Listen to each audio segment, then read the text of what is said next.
Hello, and welcome to another late night unboxing. Let's see if I can talk right now. So, a little past 1 a.m. here, unlike the last time where it was 3 a.m. Um, now we've got tonight's unboxing. Not gonna have Loot Crate tonight. That one hasn't come in yet. But we do have the Star Wars Smuggler's Bounty powered by Funko. So,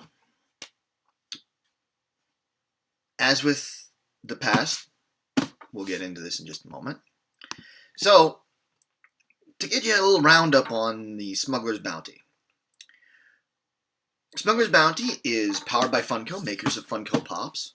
As you can see from the description for the upcoming stuff, or from the past, you can see that they do usually include quite a bit of Funko Pop stuff. This is in their Powered by Funko line. There are 3 currently available: Smuggler's Bounty, Star Wars Smuggler's Bounty, Marvel Collector's Corps, and DC Legion of Collectors. This right here is, of course, the Smuggler's Bounty. This one is Bounty Hunters, which is the May. The next one that's available, and the only one that you can order officially on their site, is Jabba's Palace. Jabba's Palace is the next one. We've had Cantina, which came with, among other things, the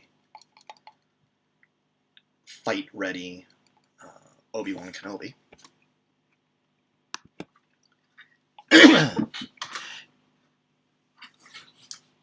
And so,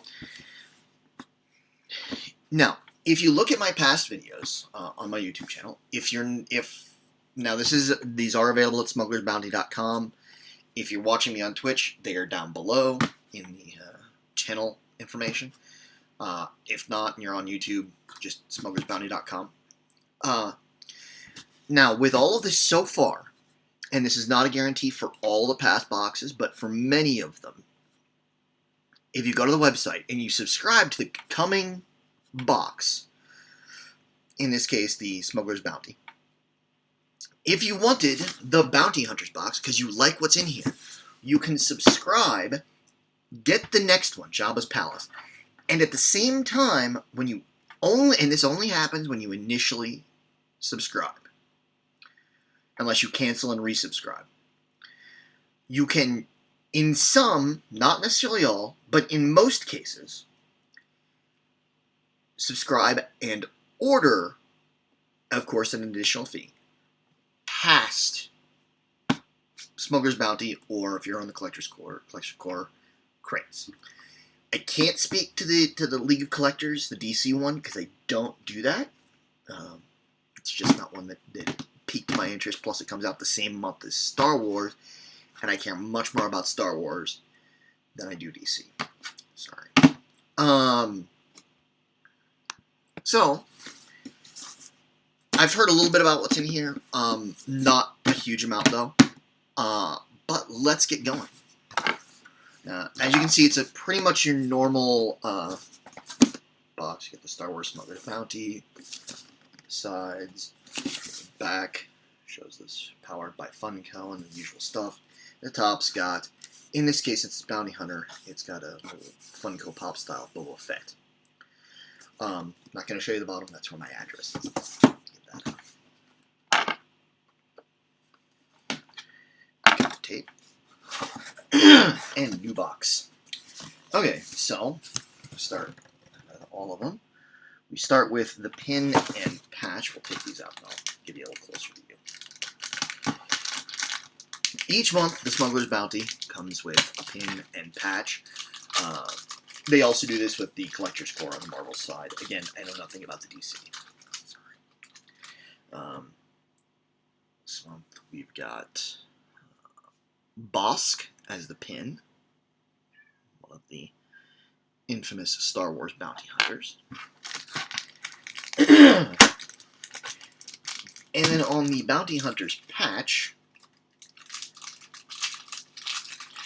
we have arguably the most famous bounty hunter of all, Boba Fett, with the Mandalorian sigil.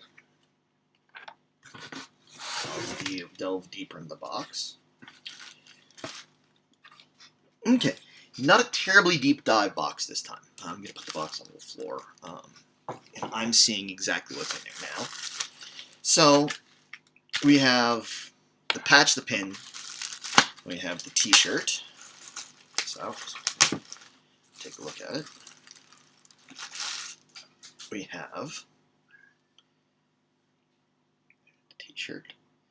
I don't know how many variations there are on this, but we have Forlom, the bug-eyed one. We have IG-88. Other than Boba Fett, who's cool, but IG-88 is my personal favorite bounty hunter. I like the idea of a droid doing the bounty hunting. We have Zuckuss, who's another similar to Forlom. I think Forlom is like Zuckuss, but head on a droid body. Then we have, of course, Bosk, as I said, from the pin, and Boba Fett over here.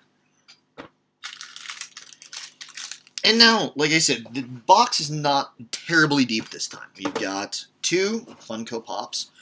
Both of them are exclusives. I am actually kind of stoked about these. Because, as I said, IG-88, right there, is my personal favorite bounty hunter. I actually like him more than Boba Fett, but that's because Boba Fett is freaking everywhere. And IG-88 pop. And I'm going to horrify a bunch of people, but you know what? I'm an out-of-box collector, so my stuff all goes on display. Well, most of it goes on display. But let's get... Come on, IG.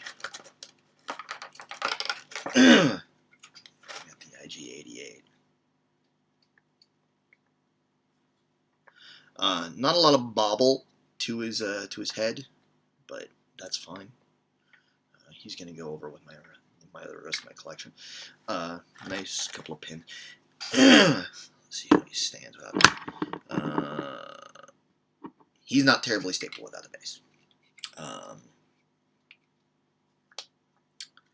Yeah, so not a lot of bobble to his head. It's probably just tightened down a little bit more than necessarily needs to be. Well, needs to be is a relative term. So now we got him. No, I don't understand. This is kind of a goofy thing to me. They've got the Star Wars ones, and they've got on the back, they've got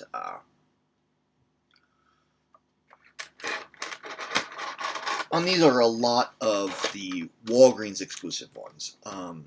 Reese, Kit Fisto, Plo Koon, and the only one of the Walgreens exclusive that I got, the AT-AT driver. Because I'm a big fan of Empire. But they've got these black back placards that they use to create a background for the figures. And I know the movie just came out, but why are stuff from the classic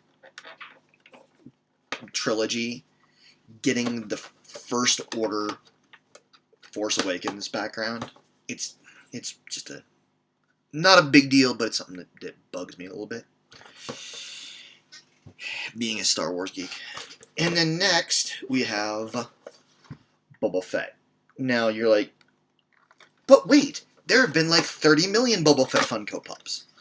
Why is this special? Well, remember, if you look at my videos a little while back, you'll see, and again, like I said, why does Boba Fett have a First Order backdrop? We got the flying Deadpool. Well, and I don't know why, I don't know what it is in the contract that they've got, but all of the Star Wars ones, like all the Marvel ones, I guess have to be a bobblehead, since you've got things like the the Game of Thrones. Not a bobblehead. Still a pop, not a bobblehead. All the Star Wars ones have to have a base. You can see from my array here. But I think that in recent history, and recent as in probably starting with this month's Collector's Core, and based on their Vine, Periscope, whatever it was that sorry, my cat's going crazy.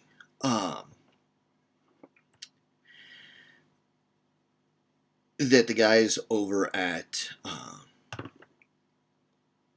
Funko did. The new Rey and Kylo Ren that are coming out, that are kind of the action pose from their fight in The Force Awakens, instead of having the black base, like literally every Star Wars figure up until now has had this exact same base with the pins in different places. They've, I guess, discovered that they can be a little bit more lenient with the bases. So there's a Smuggler's Bounty Boba Fett. As you can see, still has a base, even still has the Star Wars logo on it. But instead of being just a boring old base, it's the exhaust from his jetpack.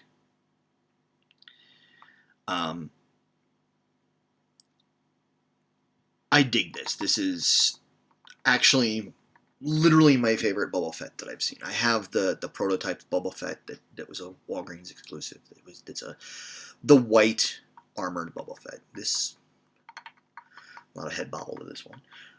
Love this one. This one is actually going to go right on my display, right next to my favorite bounty hunter, IG-88. I dig that. That's actually really, like, I'd heard and I'd seen rumors about it, but I didn't know how it was going to look. That looks pretty dope. So let's give you a nice little close-up of it. As you can see, you've got the Star Wars logo, just like, and I think it's the same size as the, sorry, I keep grabbing Rey, but she's the kind of most convenient one. About the same size. A little smaller on Boba Fett. Not that I have an issue with that or anything like that. I've just been grabbing my IG-88, because as you can see, if we put them side by side, there's a bit of a size difference on the Star Wars logo. A little smaller on Boba Fett. I'm impressed. I like it. Now, the one qualm, not really a qualm, but that I, and I'm sure some people would have, is that unlike most of the Star Wars ones, like IG-88 here, I can pop him off of the base, and if he stood on his own, IG-88 really doesn't. I think Rey does. Just grab her. Top exclusive Rey, which I need to get another one so I can swap heads with normal ones, so I can have one that's more screen accurate. She can stand on her own without the base. No good way to show it. Because I'm not angling my whole setup down to show the what I putting all this stuff on. IG-88, he's a little front heavy because of the gun up front.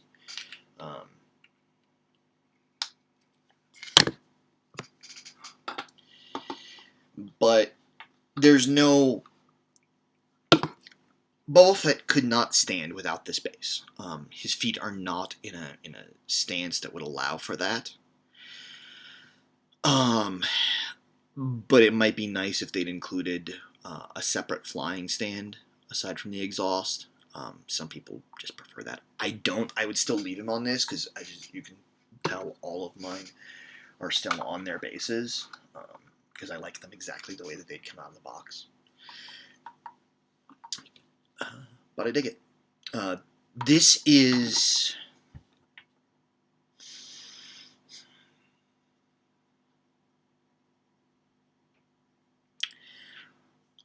as a whole, probably my favorite Smuggler's Bounty so far. In the ones where there's a variant pop, I've never gotten the variant. I don't think I'd care even if I had. But I'm just thinking about it. In the Force Awakens one, the Chrome Phasma was great. I got the normal TIE Fighter pilot. In Resistance, the flocked Chewie was great, but I could kind of care less about the C-3PO mug. Cantina, like the Obi-Wan pop. Snaggletooth, I got the normal one, but Snaggletooth wasn't even then a big deal to me. And then you got this. And you got my favorite bounty hunter. And a really, really cool mold and stand for probably my second favorite bounty hunter. And no, my favorite bounty hunter in the movie's even less than the second favorite. 1 scene, 3 scenes. But that, I think, is that. I hope you've enjoyed. If you're watching me on Twitch and you don't follow me, feel free to hit that follow button. If you're watching on YouTube, which you most likely are, feel free to hit the subscribe if you like my videos. Feel free to throw a like. I don't monetize them or anything like that. I just do these for fun.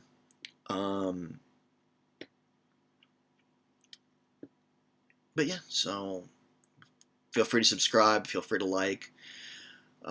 I will be back probably in a couple of days. At least that's what the tracking information says, with my Loot Crate unboxing. And we will see then. I'm debating whether or not to start streaming over on my Twitch channel. If you're here, stay tuned. I may or may not be streaming. If you're watching on my YouTube, twitch.tv/Ravennation, right there.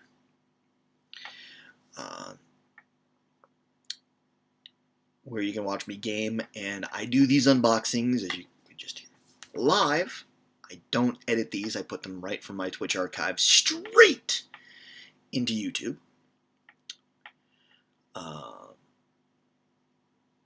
hope you have had a wonderful evening, and I hope you have a great morning.